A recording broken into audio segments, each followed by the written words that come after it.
Welcome back to the Bold North Breakdown. This is your host, Glen Ritter, here on IE Sports Radio, your direct feed for all that is sports. Got a great list of items I want to talk about today for Minnesota sports. Going to talk about the week that was for the Wild, the ups and the downs. Last week's show, I talked about how Marc-Andre Fleury was going to be starting his last game in goal in Montreal, where he grew up in the area. That game finished with a shutout of the Montreal Canadiens, and it was great to see Marc-Andre Fleury be the first goalie to ever record a shutout as both a teenager and somebody that was 40-plus years old. He is 40 years old right now. So that was a great start of the week for the Minnesota Wild. Then things took a turn for the worse. They had a couple of back-to-back shutouts against the Ottawa Senators and Boston Bruins. The Senators game was awful. I'm going to talk a lot about Ryan Hartman and the moronic play that he had that left him suspended for 10 games. It was a cheap shot, and I'm going to talk a lot about that. So it's going to be one of those things that I'm going to have to get off my chest to start out the show. Also going to talk about the Wolves. The Wolves have been kind of up and down lately. Talk about what did or didn't happen with the trade deadline expiring today. Going to really chat about, they stayed put with everything. They didn't make any trades, but it sounds like they did try to talk to the Phoenix Suns about getting Kevin Durant. But with the Wolves being on the second apron with the salary cap, it's very difficult to be able to make that trade at this point with the rules the way that they are. They would have had to send out an even number of players as to who they received. So they would have had to have sent out multiple players and gotten back multiple players while also maintaining the salary cap guidelines. So talk a little bit about that. And then the other thing I'm going to talk about today is kind of one of those things that is best part of the season for me is the football season, right? We got the Super Bowl coming up. Probably chat a little bit about that, not a ton, just because my Vikings aren't in it. But once their season ends, it goes right to the off season for me. So I love talking about the off season, thinking about what I would do if I was the general manager of the Vikings, whether it's free agency, with the cap space that they've got, about $70 million in cap space for the upcoming season. We've got a lot of guys that are free agents, and we've talked about what we're going to do there. Sam Darnold, there's talk about him coming back possibly. I know Tom Pelissero is on the KFAN morning show this morning talking about how, because he's from Minnesota, so he comes on the show every week, every Thursday morning, and he's talking about how the most likely scenario for Sam Darnold for next year is for him to be back in Minnesota. So I kind of want to chat a little bit about that. Draft picks as well, thinking about what the Vikings are going to do there. I've got some ideas. I want to kind of go through some of that, but it all depends on what they do in free agency. So stick around. We'll be right back. We're going to hear from our sponsors. Actually, you know what? I got a little bit more time. I'm also going to talk a little bit about the Vikings losing one of their coaches, too. So we'll be right back, though. Thanks.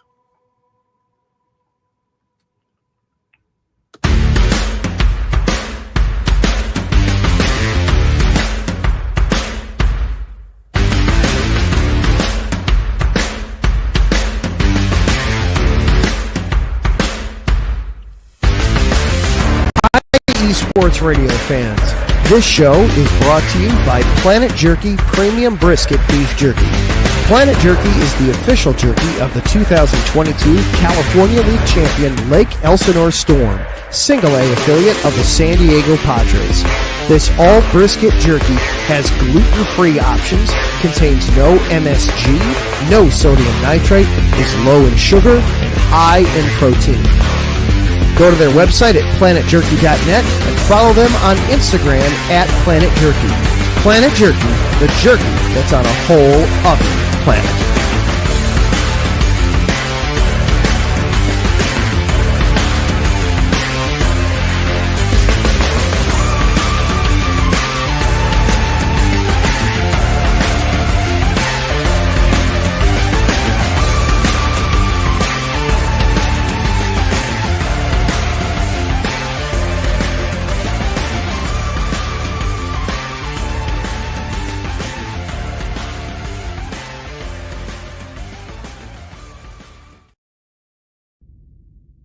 rise and shine.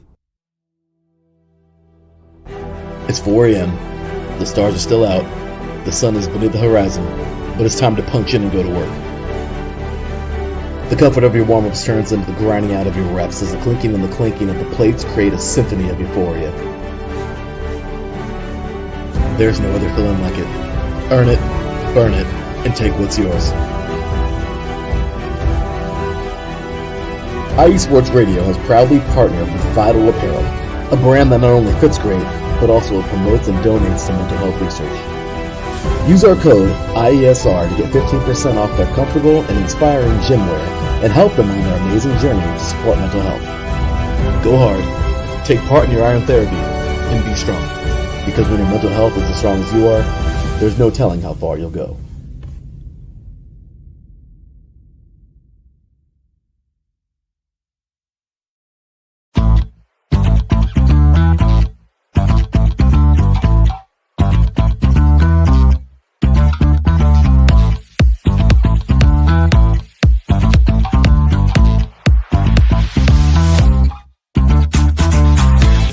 Hey there, IE Sports Radio fans. Be sure to check out our sponsor, Seal the Deal Wax Seals by Cecilia B.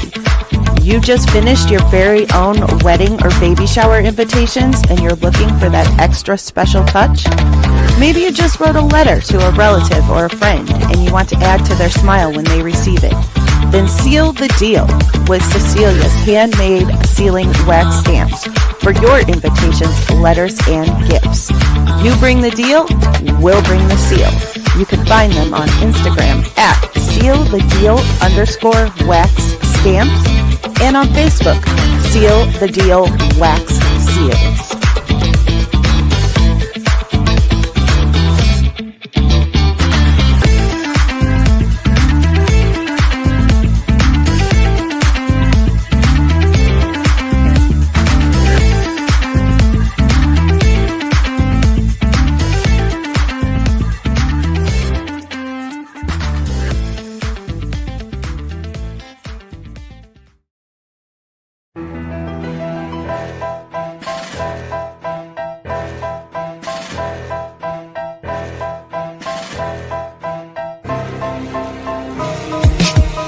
For the last 10 years, IE Sports Radio has been bringing you amazing content ranging from interviewing legendary athletes, coaches, and other authorized media personnel to building tailor-made shows dedicated to all major sports cities around the country. Make sure to follow us at IE Sports Radio on X, Instagram, Facebook, TikTok, and YouTube to keep up with the latest in sports and with all of our shows. Also, make sure to check out our daily updated website at iesportsradio.com. At iesportsradio.com, you can see our daily show schedule and check out all of our show pages with personal bios to learn a little bit more about each of our awesome hosts. In addition to our show pages, you can catch the IE Sports Radio blog, Hall of Fame, Fans of the Month page, and our merchandise shop including t-shirts, tank tops, caps, long sleeves, hoodies, and more. For now over a decade here at IE Sports Radio, we've continued to be by the fans, for the fans, and we thank you all for your support and for making IE Sports Radio your direct feed for all that is sports.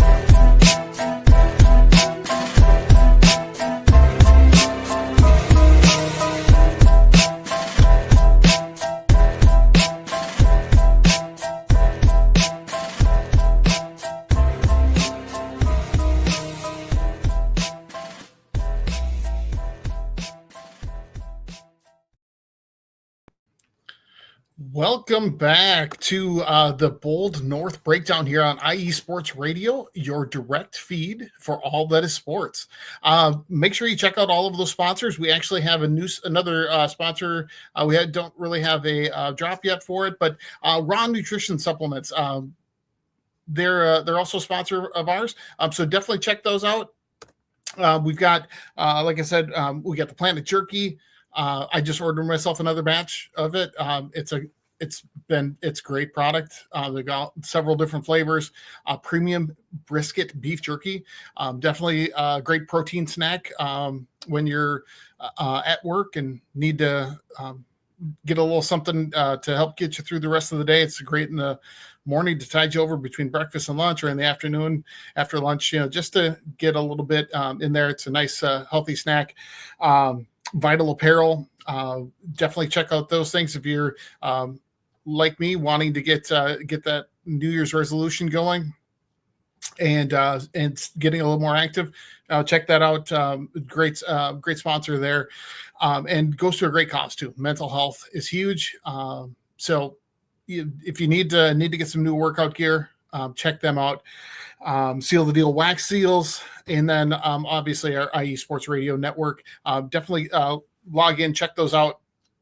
You can be found on X, Facebook, Instagram, TikTok. You can also check out our podcasts anywhere that you catch podcasts, whether that's Spreaker, iHeartRadio, just all of those, any of those kinds of things. So definitely check those out. And again, Raw Nutrition, great supplement there. Actually, I get some of those protein shakes as well too. So great product. Use the promo code IESR for 10% off of your order. Go to getrawnutrition.com for that. Now jumping into the Minnesota Wild. So it's like I mentioned earlier, been an up and down week. It was great to see Marc-Andre Fleury get that shutout win 4-0 over Montreal last Thursday night. As I mentioned during the show, that it was going to be his final time, because it sounds like he's planning to retire at the end of this season. And he's been a great guy to have in the Minnesota Wild locker room. Just one of the classiest guys ever. By getting that shutout, he's the first person to have recorded a shutout as a teenager after being drafted in 2003 at 19 years old. And then also again at 40 plus years old, which he just did last week, because he's 40 years old now. So it's just a testament to a great career, great, how much he's loved within the game of hockey. After the game, the Montreal Canadiens players lined up to shake his hand after the game, after they got shut out.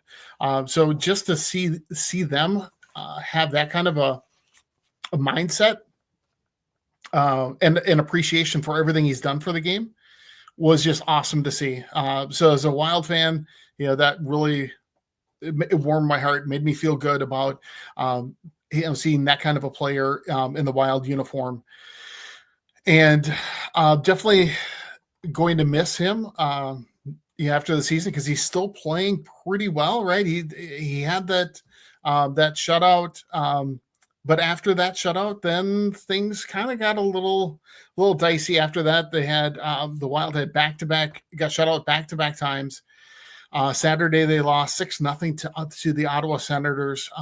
And if you didn't see this play, I would say probably don't go watch it, because it was awful to see. But Ryan Hartman, towards the end of the second period, got frustrated with, I don't know if he felt he was slashed earlier in the period before that, but 16 seconds left, kind of trying to paint the picture here. 16 seconds left in the second period, taking a face-off against Tim Stutzel, young centerman for Ottawa, pretty good player, a good skilled player, and kind of ties him up and leans on the back of his head and slams his face right into the ice. Just all of his weight on top of him. Helmet pops off. He comes up and he's bleeding pretty bad.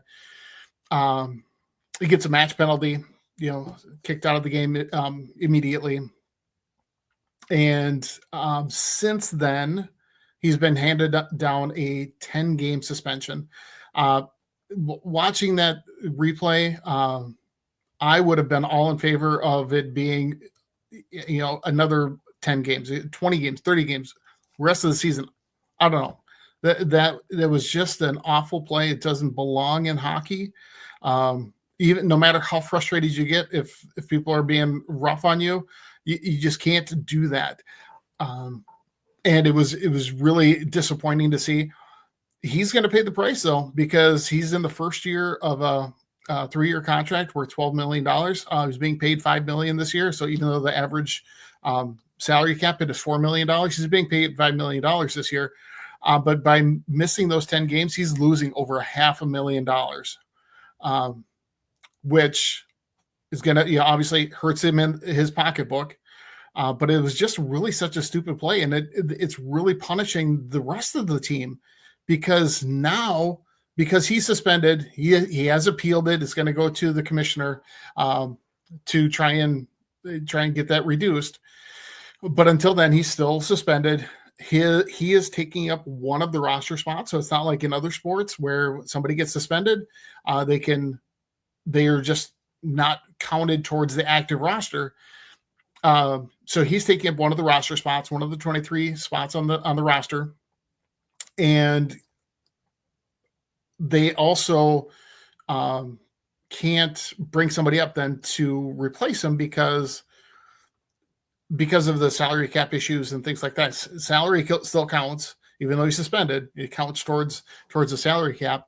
And they're trying to accumulate salary cap throughout the season, but trying to save some money here and there. I'm not 100% sure as to how that works, because it's a pretty complicated system for me anyway.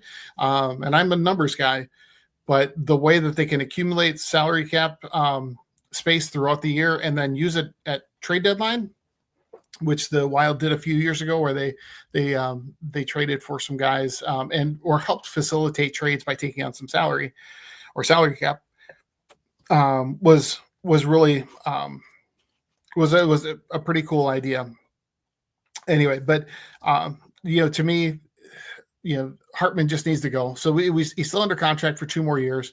I'm hoping that in the offseason they can find somebody that'll take him on, take his contract. But he's just had such a history of getting suspended, taking liberties with players, causing injuries. And as a Wild fan, I really get frustrated when other teams try to take liberties with Kirill Kaprizov. And because he's a dynamic player, and the skilled players should not be beaten up and pushed off the ice because somebody else wants to take out their frustrations on them.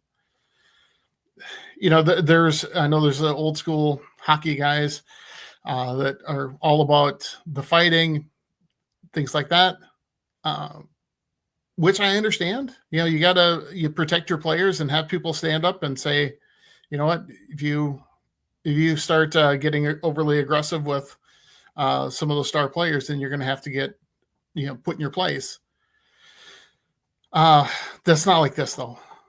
I mean, to see him just drive that guy's face into the ice, the way he leaned on him was just like pushing down after he tied up his stick.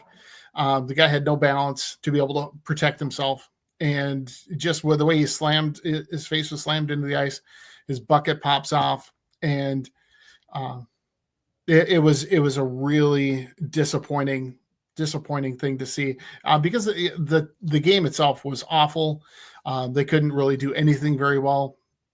Whether again, they lost 6-0 to Ottawa.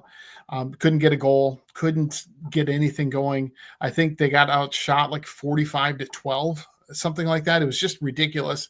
Ottawa seemed to be able to do whatever they wanted offensively, and the Wild defense was just not there. Although they did get Jonas Brodin and Marcus Johansson back from injuries, which was good to see. But I'm guessing, their first time back on the ice, things just didn't gel right away. I don't know if they just needed some more time. But the next night on Tuesday, then they played again against Boston, in Boston. And if you remember in last week's episode, I was talking about how the Wild have been kind of road warriors. They've been playing really well on the road, not quite as well at home. Well, they ran into a very good Ottawa team and then a very good Boston team. And Boston shut them out again, 3-0. So, but that one, they played a lot better. It was, they did have a good number of shots on goal. They had 35 shots on goal. Just Jeremy Swayman stopped all of them. So they weren't able to get one by him. Marc-Andre Fleury was the goalie. stopped 32 of 34 shots, which, when you do that, you should be able to win. Unfortunately, Swayman was just better in the net, unfortunately. But that's the way it goes. So tonight they are playing again. They're going to be at home against Carolina. So we'll see how that goes. Did start at 6:30, and I believe as of the last I saw, it was a 1-0 lead for the Wild at the end of one.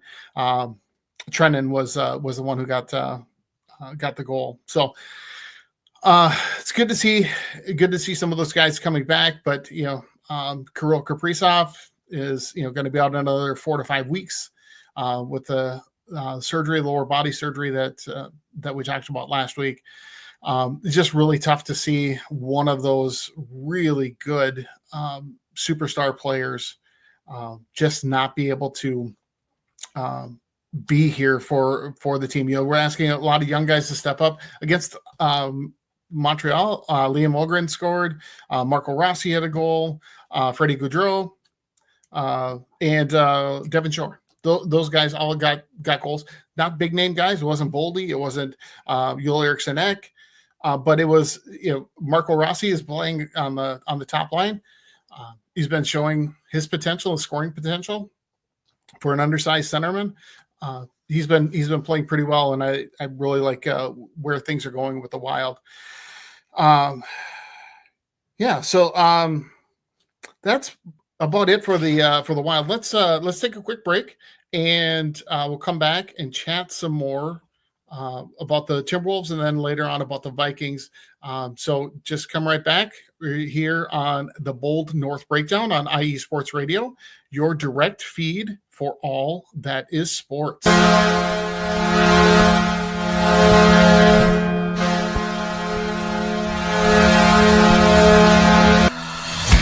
Hockey fans, I'm Adam Kernick. And I'm Zach Puplis. Together, we are the newest version of Hockey Talk on IE Sports Radio, The Neutral Zone. Zone. We love hockey, but we also know it's not everyone's first sport. So we want to make this show as much for new fans as for the diehards. Whether you can name all the Swedes on the 08 Red Wings Stanley Cup team, or if you can't tell if Varlamov is a goalie or the latest trendy vodka, we're here to help. With facts, figures, and outrageous fans, we bring you all the hard-hitting hockey news you can handle, while still keeping it fun and on the rails. Well, mostly. So tune in every week as we go around the hockey world, from college to Canada, the minors and the majors, and everywhere in between. So bring your cellies. And your one-timers. You wicked wristas. And be sure to protect your 5-hole. Catch the Neutral Zone every week on IE Sports Radio, your direct feed for all that is sports. We promise not to pick on the Arizona Coyotes every episode.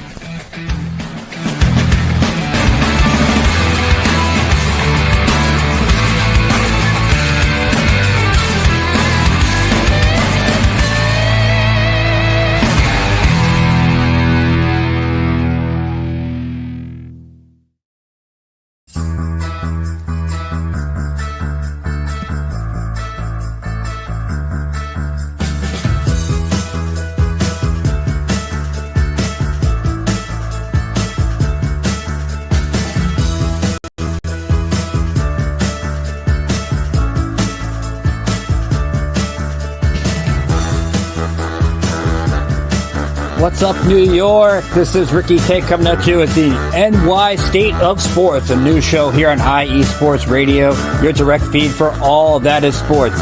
Listen to me every Thursday afternoon as we bring you the latest takes on the Yankees, Mets, Jets, Giants, Knicks, Nets, Rangers, Devils, and Islanders.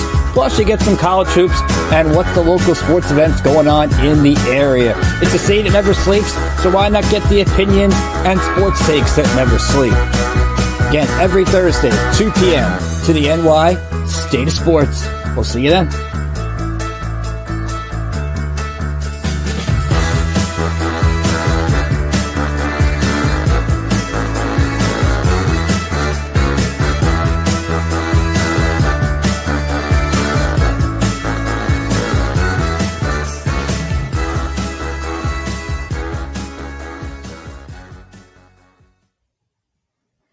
Welcome back to the Bold North Breakdown here on IE Sports Radio, your direct feed for all that is sports. Make sure you check out those shows, although I think Adam and Zachary might need to change their drop. They're mentioning the Arizona Coyotes, and I don't know if they want to change it to the Houston Hockey Club or the Utah Hockey Club. I don't know. Whatever, we'll let them decide. But definitely check those guys out. I know I listen to the Neutral Zone quite regularly, so definitely check those guys out. Same thing with the New York Buzz, right? It's always good to know what's going on in those markets, right? Anyway, so let's talk Timberwolves. It's been kind of a roller coaster season this year. I mentioned in a previous podcast about the Wolves' record in crunch time games, and they've played in the most, and that's again defined as being within 5 points in the last 5 minutes, going to the last 5 minutes of the game. They've had 31 of those games, and I believe they are 13-18 in those games, which is really, really disappointing. It's basically because they can't seem to get their offense in sync at the end of the games. A lot of times they have the lead, and then the other team's able to whittle it away.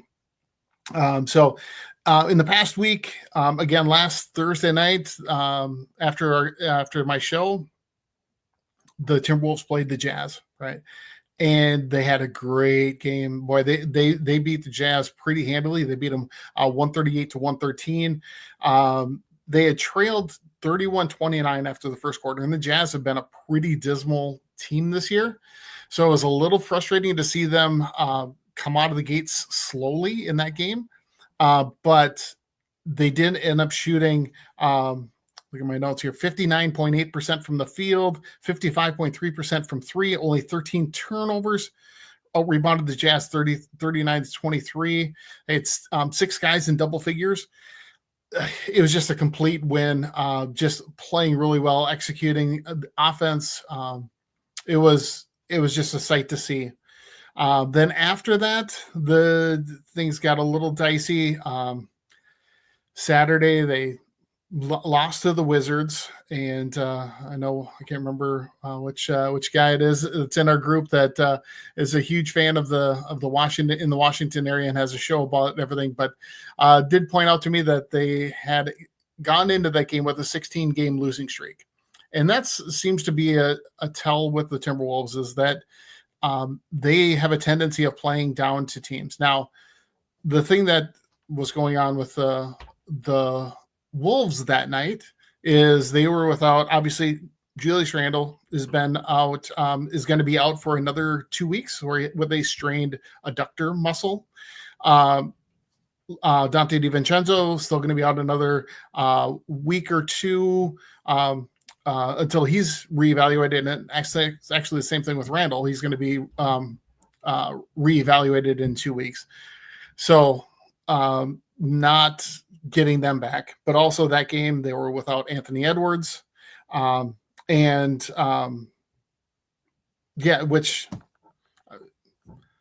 take out the leading scorer on the team or lead probably 3 leading scorers, and it gets tough to win those games. They did, Jaden McDaniels did step up. He had 23 points, 12 rebounds, so he's trying to help take over that scoring load. Naz Reid is the other guy that can really score some buckets, and did have some good games this week. But to lose 105-103 to the Wizards at home, again, just awfully disappointing. Then so Saturday, then Monday, after De'Aaron Fox was traded from the Kings to the Spurs, the Kings came into town again, and the Wolves lost again, 116-114 to the Kings. DeMar DeRozan and Malik Monk just couldn't miss shots, or the defense just wasn't there for the Wolves. But the crazy stat about that series between those two teams, between the Kings and the Wolves, the home team has lost 10 straight games in that series, which is really amazing when you think about it, because home court is huge in the NBA, but the Wolves actually have a better record on the road than they do at home. They are 15-12 on the road and 12-12 at home, which is crazy because I think they only lost 11 games at home all last year. So granted, we don't have Karl Anthony Towns around, but still got to be able to play better than that. As I mentioned, Naz Reid, that game he went off for 30 points because he stepped into the starting role after being the sixth man of the year last year. Great. He's just a great scorer off the bench. Thankfully we had Ant back, but still, he only had 21 points, shot 33% from the field, 7 of 21 from the field. Still not good from three either. It didn't get a lot of free throws. Again, McDaniels had a pretty solid game scoring wise. He had 22 points, 7 rebounds. So you got a couple of these guys that are trying to step up, fill in that scoring role. Even Rudy had a pretty good game that day. He had 19 points, 13 rebounds, a couple of blocks. He was 8 of 9 from the field. So when he was getting, well, I mean, again, Rudy is not the picture of offensive excellence. I think that's fair to say. Hopefully everybody agrees with me on that. But he does, when he's getting touches around the rim where he can just have some putback dunks, or they throw him, he can complete a couple of alley-oops. It's huge. Just gets him involved in the offense. Pulls people away from double teaming him, so that prevents the guy guarding Rudy from double teaming, whether it's Ant or Julius Randle, whoever else could be a potential scorer. They have to really honor and try and disrupt any kind of lobs into Rudy. Rudy does have a hard time catching some of those little pocket passes or bounce passes. So it's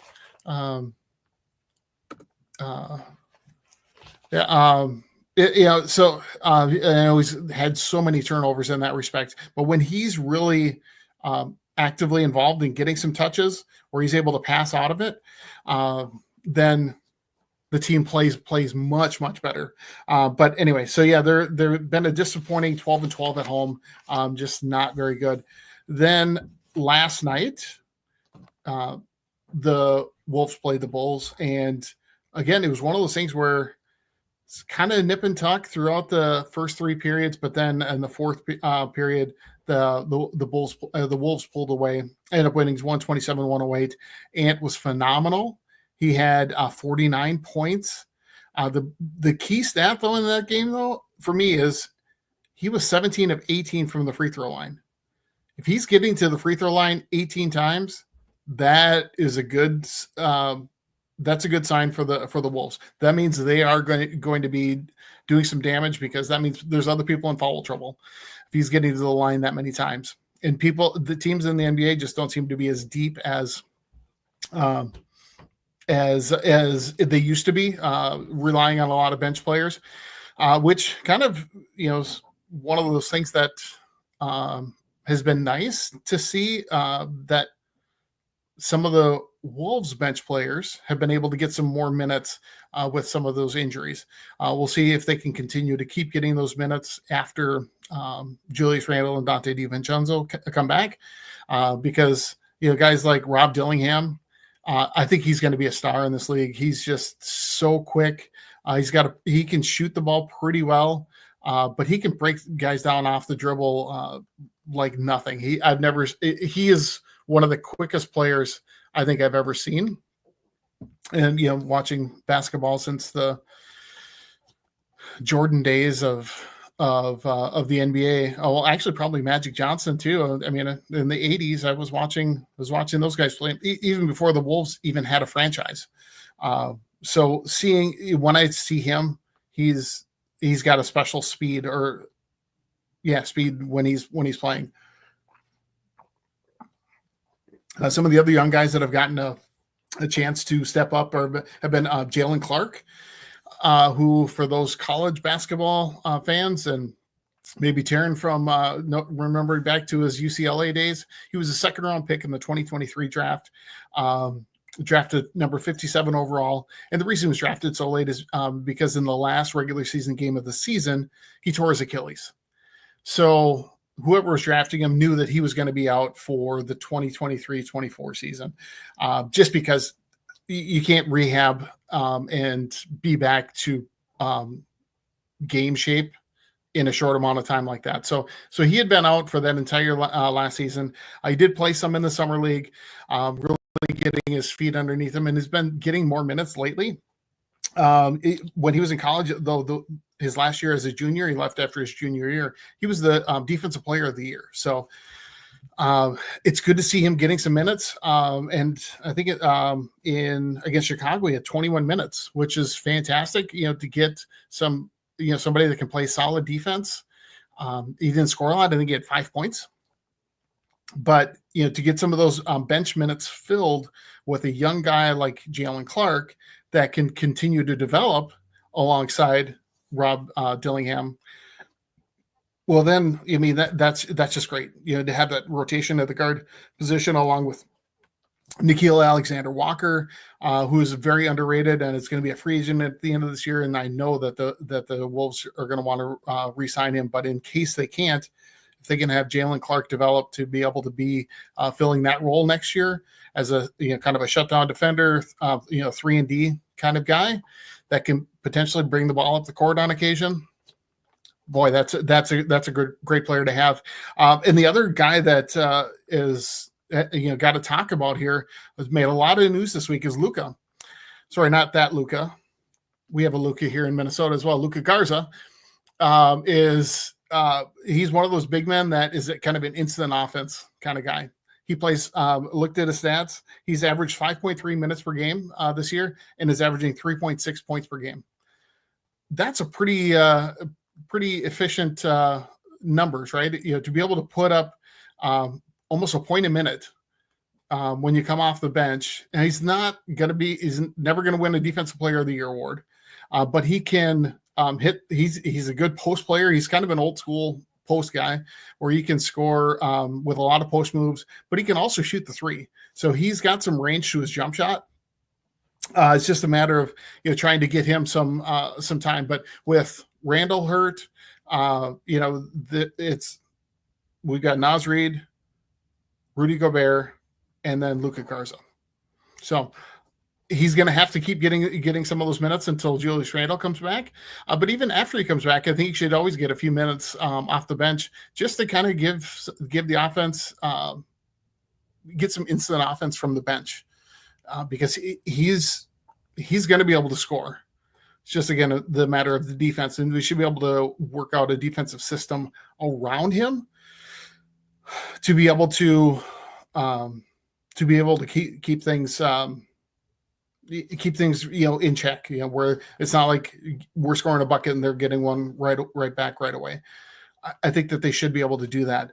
Other things I'm looking forward to here with the Wolves is an answer to who's going to be the owners. There's been this ownership battle going on. The owner, Glenn Taylor, agreed to a deal with Mark Lowry and Alex Rodriguez to sell the team.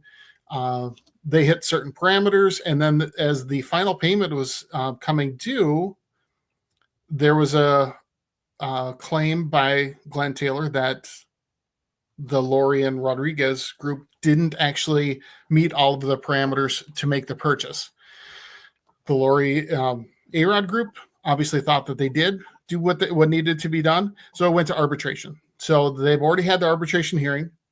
Neither side has found out what the arbitration story is and what they're going to be doing with that. But it sounds like it could be tomorrow or Monday. to find out who's going to be who won that arbitration. Now, if Glenn Taylor won it, he just maintains ownership of the team, and that's the end of it. If Mark Lowry and Alex Rodriguez win the arbitration, then that means it triggers the 90-day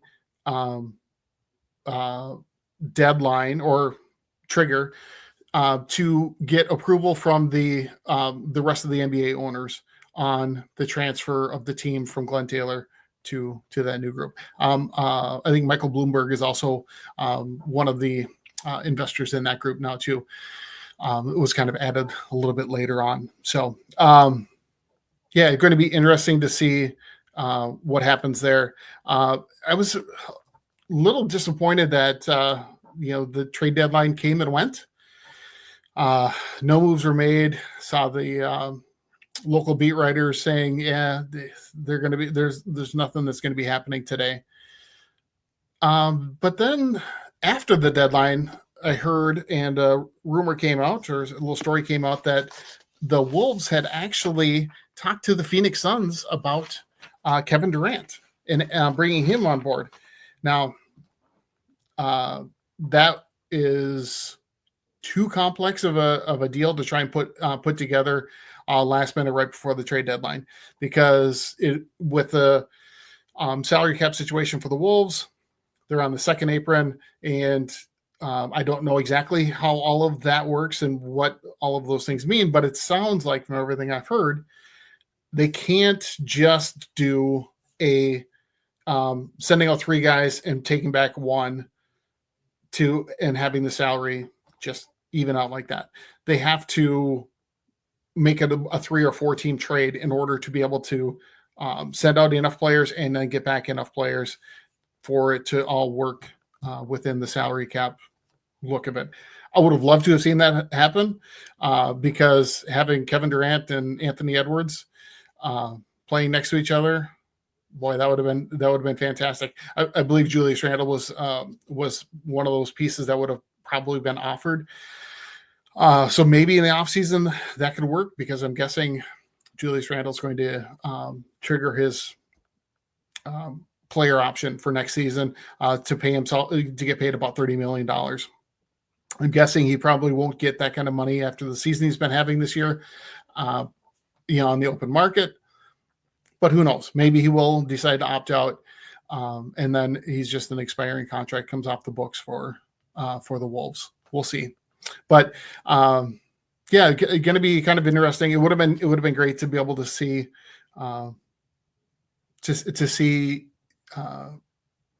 Kevin Durant playing, or see Anthony Edwards playing with his idol, Kevin Durant. So anyway, we're going to take a quick break here on the Bold North Breakdown. We'll be right back here on IE Sports Radio, your direct feed for all that is sports. We'll be right back.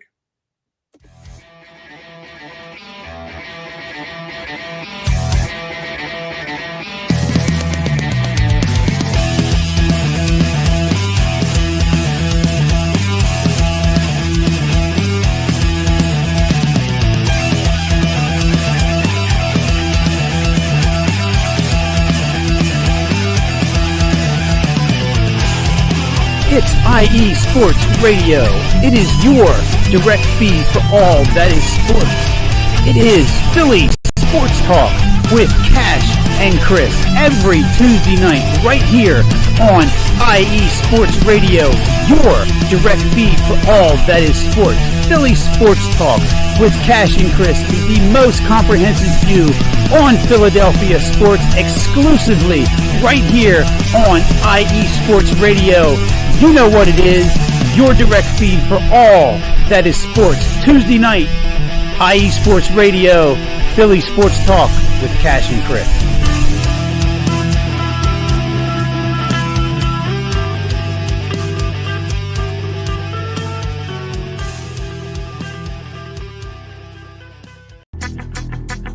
What's going on, guys? This is the greatest of all time, the best in the world, but more importantly, the owner of the world, Brandon the Franchise Buck, and I am your host for This is KC Sports right here on IE Sports Radio, your direct feed for all that is sports. Are you interested in knowing what's going on in Kansas City?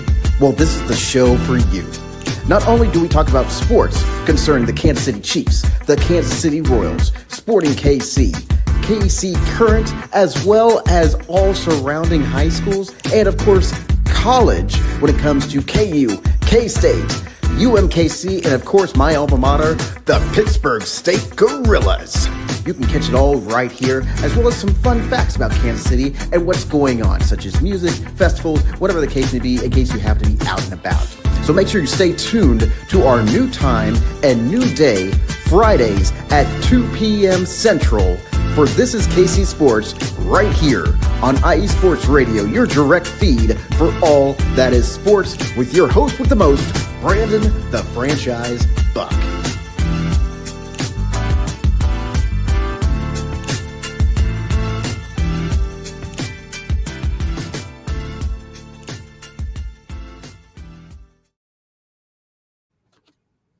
All right, welcome back to the Bold North Breakdown here on IE Sports Radio, your direct feed for all that is sports. Make sure you check out those guys. As I brought in the both teams participating in the Super Bowl this week. Check out their shows, hear what they have to say. I know they're going to be talking a lot of Super Bowl stuff here on Sunday. I'll talk more about that in a little bit. But talking about the Vikings. The NFL season continues on, even though it doesn't for the Minnesota Vikings. Did get some news this week that the Vikings are going to be losing one of their coaches, a young man by the name of Grant Udinski. He was the assistant quarterbacks coach, 28 years old for the Vikings, and was hired to be the offensive coordinator for the Jacksonville Jaguars. He's somebody that The Athletic has done some stories about, or has done a story about, recently, because he's somebody that Kevin O'Connell really identified as somebody that's an up-and-coming coach and has does a lot of really good things. So I think he's done a lot with some of the quarterback development. Last year when Kirk Cousins got hurt, working with Josh Dobbs and Nick Mullins and Jared Hall. And it was it's always tough to lose a good coach. Just ask the Detroit guys right there, but hopefully he's successful there in Jacksonville, because he was, like I said, somebody that Kevin O'Connell mentioned as being his replacement 10 years down the road. So he's got that kind of a mind that would be a very good coach. So sad to see him go, but interested to see how he can do. As I mentioned earlier, Super Bowl's coming up, but for me, I'm looking ahead for the Minnesota Vikings into the offseason to see, okay, what's going to be the plan. It's my favorite time of the year. Like the draft, it is like one of my major holidays. It's Christmas, draft, right? I mean, they're very close. Like I've already started doing some mock drafts on those draft simulator things, and just looking at some of the players that could potentially be available. So the offseason this year is going to be a little bit different because we don't have a lot of draft capital right now. We've got a first round pick at number 24, and then 2 5th-round picks, number 141 and number 160. They're likely to get a compensatory 3rd-round pick from the NFL for losing Kirk Cousins in free agency. And for those of you that don't know, compensatory picks come from free agents lost in the previous offseason. As part of the collective bargaining agreement, they essentially added 32. They had 32 selections into the draft. So there's 7 rounds times 32, but they add another 32 picks. So it's essentially an 8th round, but they're spread out between the 3rd and 7th rounds, depending on how much money the free agents sign for. So when the Vikings lost Danielle Hunter, that contract was canceled out by the contract signed by Jonathan Grenard and Andrew Van Ginkel, I believe. But with Kirk Cousins making that huge money, it sounds like there's talk that the Vikings would end up with the first compensatory pick in the third round, which would be number 97 overall. So I'm hoping that comes to fruition. However, only having 4 picks in the draft is, even if we do get that third round pick, is going to be a little tough. And so the other part that Kwesi Adolfo-Mensah knew about was, when he made some of those trades last year to move up in the draft to select Dallas Turner, and he's made some trades to get TJ Hawkinson and some various players. So he's done a lot of that, of trading future picks for current players, knowing that he was going to have salary cap space for free agents this offseason. So right now the Vikings are projected to have between like $67 and $70 million in salary cap space to be able to sign free agents. There's going to be some great players on the market in positions of need for the Vikings. Because to me, going into this offseason, the things that need to improve for the Vikings are in the trenches on both sides of the ball. Interior offensive linemen, guards, center. I think all 3 of those could be replaced in the offseason. I would like to see, Garrett Bradbury was a first-round pick as a center, but he just doesn't have that anchor to be able to stop these penetrating defensive linemen. Because the one thing you look at for all the teams that really made a big run in the playoffs this year is they've got guys in the middle that really disrupt an offensive line's job. You got your Chris Jones in Kansas City, Jalen Carter with Philadelphia, Ed Oliver in Buffalo, Darren Payne with the Commanders. That's something that I think the Vikings need to try and find, whether it's in free agency or through the draft.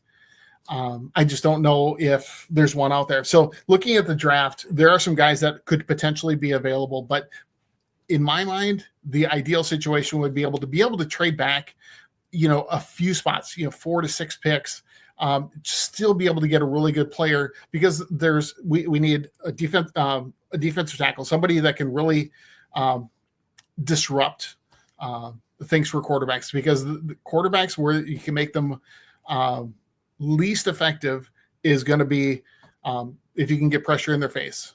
The Vikings don't have a player like that. They've got Harrison Phillips is a fantastic run stuffer on the defensive line, but they don't really have that big behemoth kind of guy to play nose tackle. There are a few guys that would be potentially available. There was an article on The Athletic, kind of some of the draft targets that the Vikings should be looking at. 4 of them were defensive tackles, starting with Walter Nolan, defensive tackle from Ole Miss, Derek Harmon from Oregon, Kenneth Grant from Michigan, and then TJ Sanders was the other player that they talked about. Nolan and Harmon are kind of your, in that 6'3" to 6'5" range, right around 295 to 310 ish kind of things, but they're penetrating defensive tackles, very, very athletic. Kenneth Grant is a big guy. He's more of a nose tackle, but still very athletic. They showed a great clip of him running down a running back that was kind of had a little bit of a breakaway in one of their games this year on Twitter as part of the article. I can't remember which running back he ran down, but it was just amazing to see a 340-pound defensive tackle running down a Division I running back that kind of had a little bit of a breakaway from him. He kind of got slowed down, juking some of the defensive backs, but still, to not give up on the play and to run it down like that was fantastic. Some of the other players that I think would be worth looking at are like cornerbacks. We've got the top 3 cornerbacks for the Vikings are free agents this year. That's your Stephon Gilmore, Shaq Griffin, and Byron Murphy Jr. I can see Byron Murphy, coming back, getting re-signed. He's been here 2 years, made the Pro Bowl this year, and I think could definitely be be back in the mix for the Vikings this year. But I think that, and then they're going to have Mekhi Blackman coming back from injury. He tore his ACL in training camp, but you don't know how well he's going to play. But I think was a little bit better in the slot. And although Byron Murphy played more in the slot than he did on the outside. So, being able to target some guys that can play on the outside would be great. A couple of guys that were mentioned in that article were Jahdae Barron from Texas, Azariah Thomas from Florida State.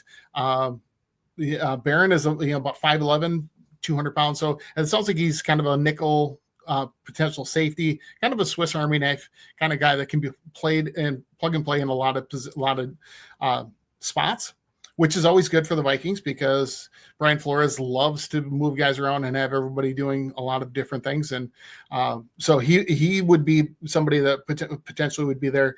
Benjamin Morrison is also another one that that was mentioned and would be somebody. Some of these guys are people that would trade down for, like TJ Sanders. And I think Morrison would probably trade down a little bit to if we wanted to target them. Other players, interior offensive line, although they're the two that were mentioned were Tyler Booker and then Gray Zabel. Tyler Booker, left guard from Alabama, huge guy, like 6'4", 350, but super agile though too. Like he's not just a road grader blocking guard. He's got quick feet, good in pass protection. And so looks like he would be a very good player. Gray Zabel, probably a name that a lot of people know outside of maybe here in Minnesota because he went to NDSU, and we seem to follow our NDSU Bison team fairly closely. But he had a huge week at the Senior Bowl. He played left tackle at NDSU, but they're projecting him to be either a guard or a center in the NFL. And again, he would be somebody that I think if they were to trade back, they could probably get in the second round, and then hopefully add some other picks to be able to make some other plays there. Because the one thing that I'm thinking that when it comes to free agency, there's not going to be a lot of defensive tackles along the lines of like a Chris Jones or somebody like that. But if we can find somebody in the draft, and I think there's a few, there's also Tyleik Williams.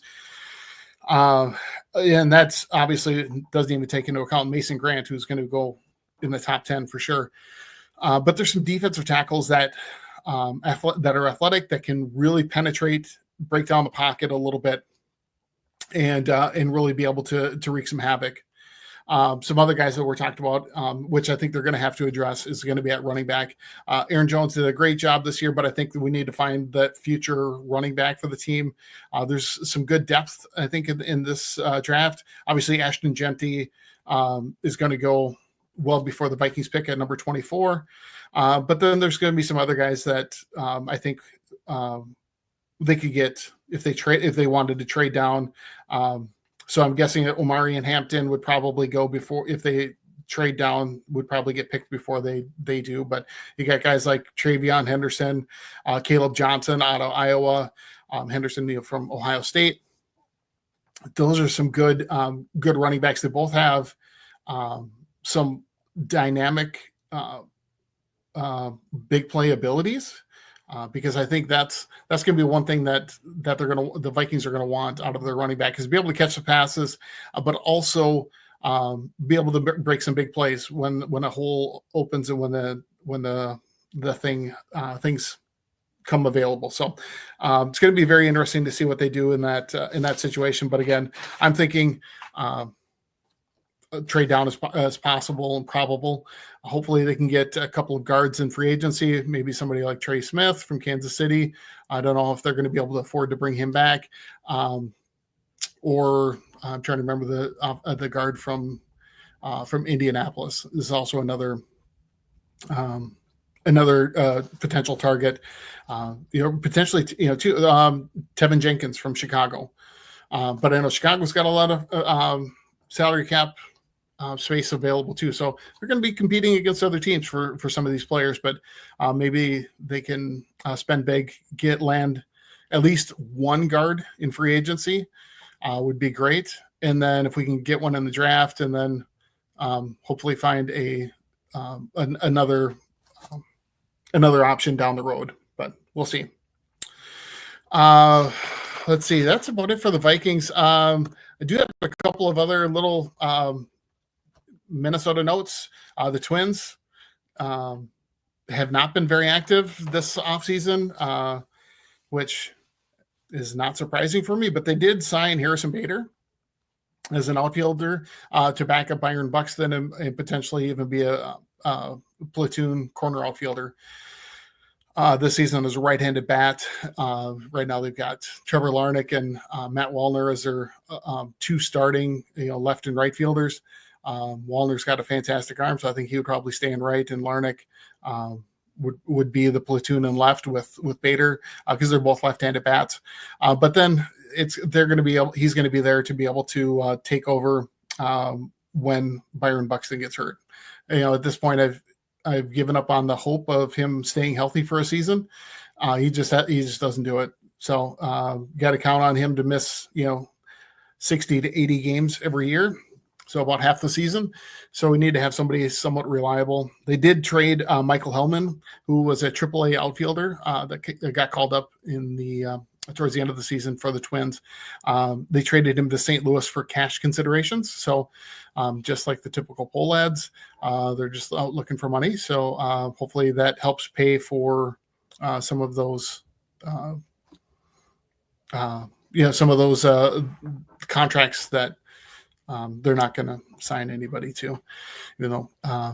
We'd all love to see it, but it's not happening. Games for tonight. Again, Wild play Carolina. 1-0 as the last I saw. And let me double check my score. Yep. Here, a couple of minutes left in the second, still 1-0. Wild are leading Carolina. And then the Wolves take on the Rockets here. Started about an hour ago. I have not checked the score there, but we'll see how that goes. The Rockets are going to be short Fred VanVleet and Jabari Smith Jr. So those are kind of some big players to be missing tonight. So hopefully the Wild are able to pull out a win and get their home record above 500 again. So we'll see how that goes. Anyway, that's it for this episode of the Bold North Breakdown. Join me next week. Here, let me add this, get this going. It's been a great show. Thanks so much for joining me here on the Bold North Breakdown here on IE Sports Radio, your direct feed for all that is sports. This weekend on Sunday, be sure to tune in to the IE Sports Radio Network page on YouTube, Facebook, Instagram, whatever. We're going to be starting the Super Bowl line of Super Bowl shows from 9 o'clock Central Time up until kickoff at 5 or 5:30. We're going to have 1-hour shows going back to back to back to back. Just talking about the Super Bowl, getting ready for that. So definitely stick around to see that and listen to all of those great shows. So again, check out our sponsors: Planet Jerky, Premium Beef Jerky, Brisket Beef Jerky. Seal the Deal, Wax Seals, Vital Apparel, Raw Nutrition. And check out like and subscribe on all of our social media apps. So that's your IE Sports Radio. We can be found on YouTube, Facebook, Instagram, TikTok, anywhere that you find podcasts. So that's your Apple, Spreaker, Spotify, iHeartRadio, Google, Amazon, Audible. We've got great shows. Check them out. We've got people all across the country. Every single market around is going to be out, and you can find information on any sports market in the country. Got a great group of podcasters out there, so definitely check them out. And there's just so much to hear and listen to. Again, I can't wait for Sunday. I'm going to be actually out of town driving back the day of the Super Bowl, so I'm going to be missing some of these, but hopefully I can have them on in my car and listen to we'll listen to all the shows that are taking place, because I have a feeling it's going to be great. Super Bowl, I think it's going to be an entertaining game. Not necessarily a fan of either team, but I just hope for a good game. It's not too much to ask, right? And obviously the commercials and the halftime show should be great as well. So, but definitely, like I said, check it out. Oh, and also too, on Sunday after the game, there's going to be a post-game show on IE Sports Radio. So check it out. IE Sports Radio, your direct feed for all that is sports. Check them out. Like, subscribe. Get out to all of those sites. Check out our sponsors again. They do a lot for us, so we want to help them out. Let's be good customers to them, and help show them that they're doing the right thing by sponsoring the IE Sports Radio Network. That's all my time. Thanks for joining me. Be back next week at the same time. We'll talk about the Super Bowl. We'll talk about the next steps of the Vikings, what's going on with the Wolves, Wild, all of those things here on the Bold North Breakdown on IE Sports Radio, your direct feed for all that is sports. Thanks, everybody.